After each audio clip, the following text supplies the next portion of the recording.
Today, we'll take a look at events in Liferay Analytics Cloud. As people visit and interact with your site, Analytics Cloud keeps track of these actions, which are known as events. While many of these events that take place on your Liferay DXP instance are set up to be tracked out of the box, you can also define and track custom events by adding code snippets to your site. We'll start by taking a look at some of the events that Analytics Cloud tracks out of the box. As you can see, I'm logged into my workspace, and I'm currently on the default dashboard. From here, I'll go to Settings,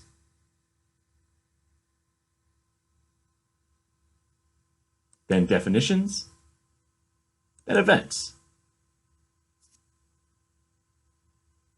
Here we can see a list of all the default events that Analytics Cloud can track out of the box. Most of the names here are pretty self-explanatory. For example, the blog viewed event will trigger whenever a user views a particular blog article.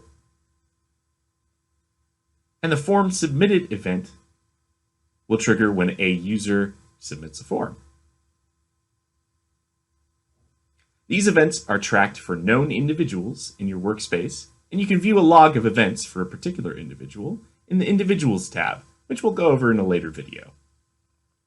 We also have a tab for custom events, which can be set up for tracking by adding a code snippet of what you want to track to a page that you want to track it on. In this workspace, we have three custom events called Convert, Event Test, and Test AC. If I click into the Test AC event, you can see the JavaScript code for that particular event, as well as the attributes it's set up to keep track of, including URL, page description, and page title, among a few others. Now I'll show you how to add a new custom event that can be tracked with Analytics Cloud. As you can see, I'm now in my Liferay instance, and I'm logged in as my admin user.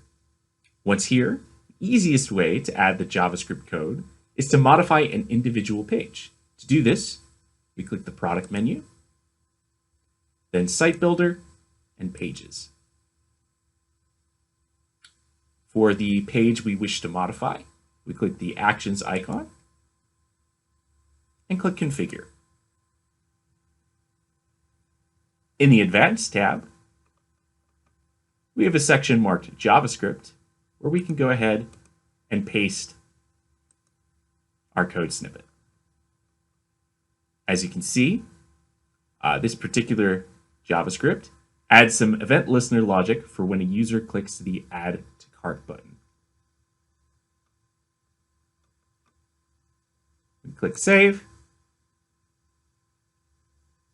And now our page is ready to track events.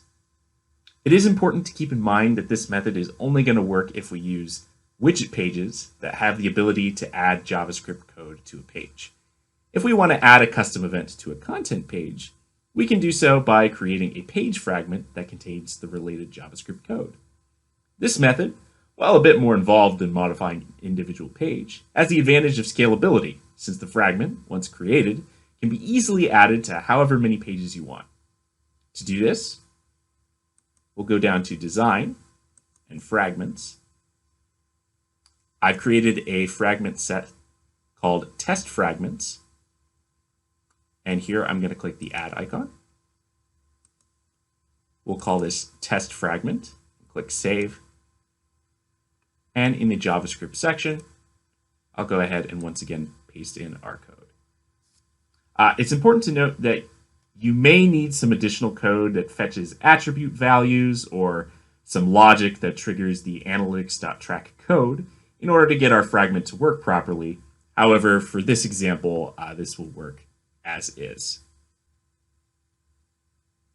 We click Publish.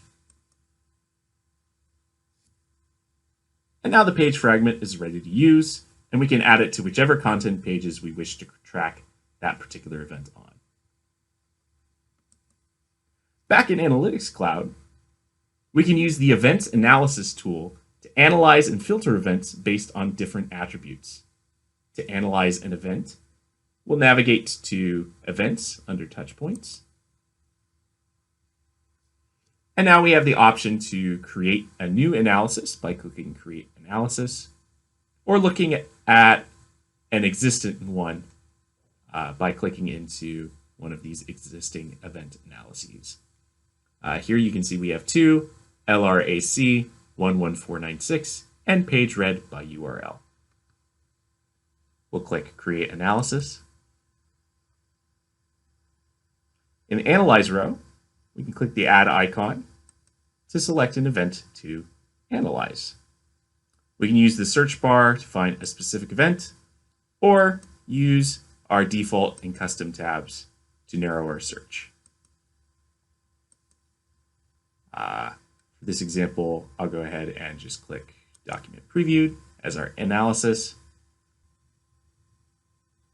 In the Breakdown row, we can click the Add icon and select some breakdown attributes.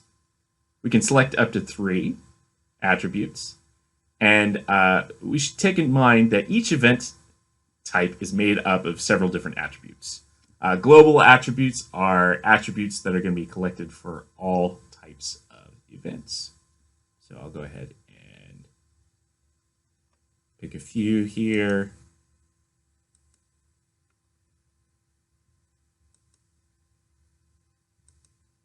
And maybe URL. Now, Analytics Cloud automatically tries to detect and cast the data type based on the first data collected for that attribute. Data is cast as either Boolean, date, duration, number, or string. And this data typecast determines the parameters available for filtering the analysis. For example, selecting an attribute that has a date typecast has filtering options such as before or after a specific time period. Date, duration, and number typecasts also have a grouping feature to group the data by a set number. For example, a date typecast enables grouping the data by day, month, or year. In our filter row, we can click the Add icon and select some attributes to further filter our event. The drop-down list shows all of our available attributes that can be used for filtering. In this case, they're all going to be strings.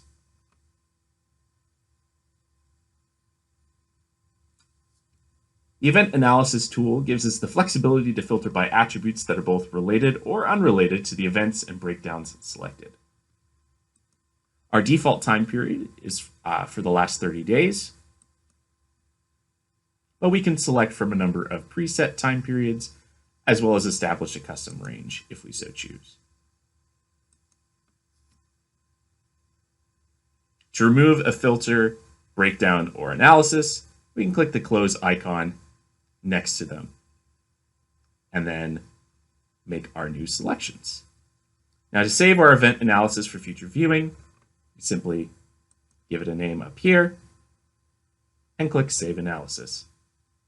Then our analysis will be available in the Event Analysis tool for future viewing. That wraps up our look at events in Liferay Analytics Cloud.